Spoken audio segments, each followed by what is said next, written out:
एक होती सुमन. लग्नानंतर ती नव्या संसारात आली. तिच्यासाठी सगळं काही नवीन होतं.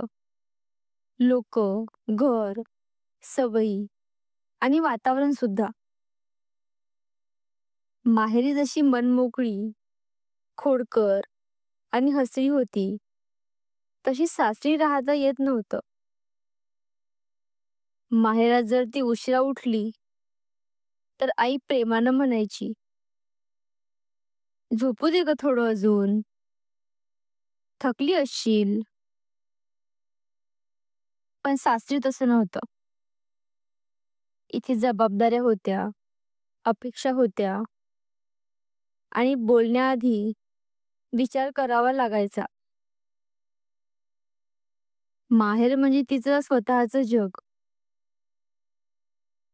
आईच्या मायेचा श्वास, बाबांच्या शब्दांची ऊब आणि भिंतींवर तिच्या हसण्याचे ठसे. पण सासर म्हणजे नव्या आयुष्याची सुरुवात, जिथं प्रत्येक गोष्ट समजून घ्यावी लागते आणि स्वतःचं मन अनेकदा गप्प ठेवावं लागतं.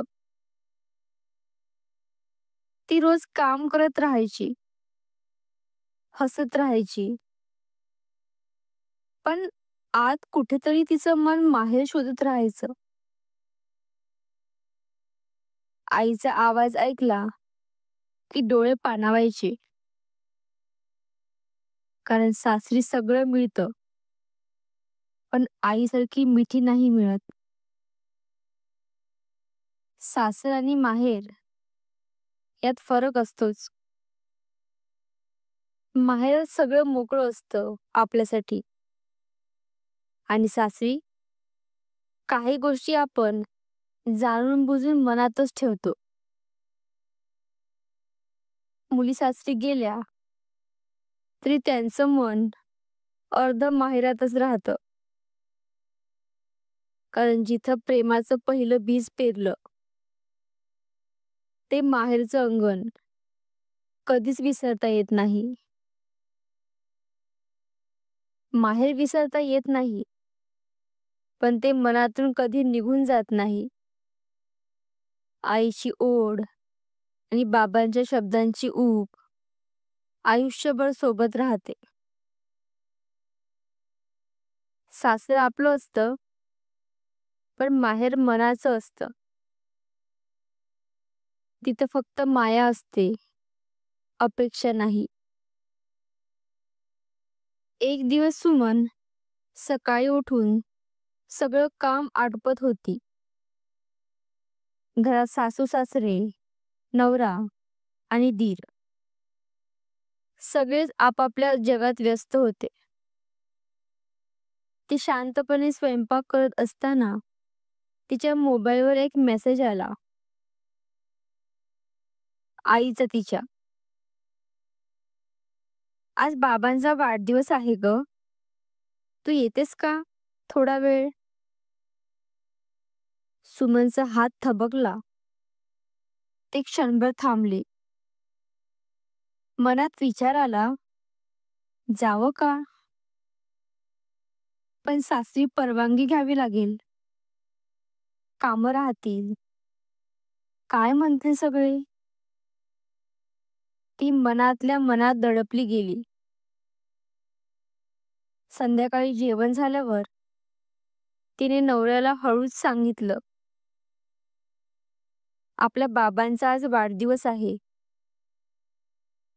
थोडा वेळ माहेरी जाऊ का उद्या?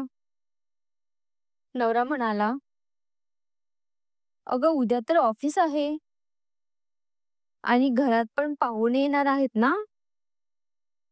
पुढच्या आठवड्यात जाऊ. सुमनचं मन चूपच पडलं, पण डोळ्यात पाणी आलं. ती काही बोलली नाही, फक्त स्वतःला सावरत कपडे घालायला गेली. त्या रात्री ती झोपली नाही. मनात एकच विचार, माहेर आता एवढं लांब का वाटतंय? आई-बाबांना भेटण्यासाठी परवानगी का लागते? दुसऱ्या दिवशी सकाळी ती काम करत होती. तेवढ्यात दरवाजाची बेल वाजली. ती धावत गेली, तर समोर आई उभी होती. आईच्या चेहऱ्यावर तेच प्रेम, तीच माया, पण डोळ्यात ओल. "आई, तू इथे?" सुमनने आश्चर्याने विचारलं. तेव्हा आई म्हणाली, "वाटलं तू व्यस्त असशील, म्हणून मीच आले तुझं हसणं बघायला." सुमन आईच्या मिठीत शिरली आणि दोघींचे डोळे भरून आले. त्या क्षणी तिला जाणवलं, सासर कितीही आपलं झालं, तरी आईची मिठीच खरी विश्रांती असते. आईने तिचं कपाळ चुंबलं आणि म्हणाली, "सासर तुझं घर आहे, पण माहेर तुझा श्वास आहे. दोन्ही ठिकाणी तू स्वतः राहू शकशील. हाच तुझा विजय आहे." त्या दिवसानंतर सुमनचं मन शांत झालं. तिला उमगलं, सासर आणि माहेर यांच्यात तुलना नसते. दोन्ही ठिकाणं वेगळी असतात. एक जबाबदारीचं आणि एक प्रेमाचं. सासर शरीराचं घर आहे, पण माहेर मनाचं घर आहे. दोन्ही एकत्र असली तरच स्त्री खरंच पूर्ण होते. सुमनसारख्या कितीतरी स्त्रिया आजही दोन घरांच्या दरम्यान अडकल्या आहेत. पण सांगा ना, तुमच्या मते सासर खरं घर आहे का माहेर? कमेंटमध्ये लिहा. तुमचं उत्तर मनापासून वाचायला आवडेल. धन्यवाद.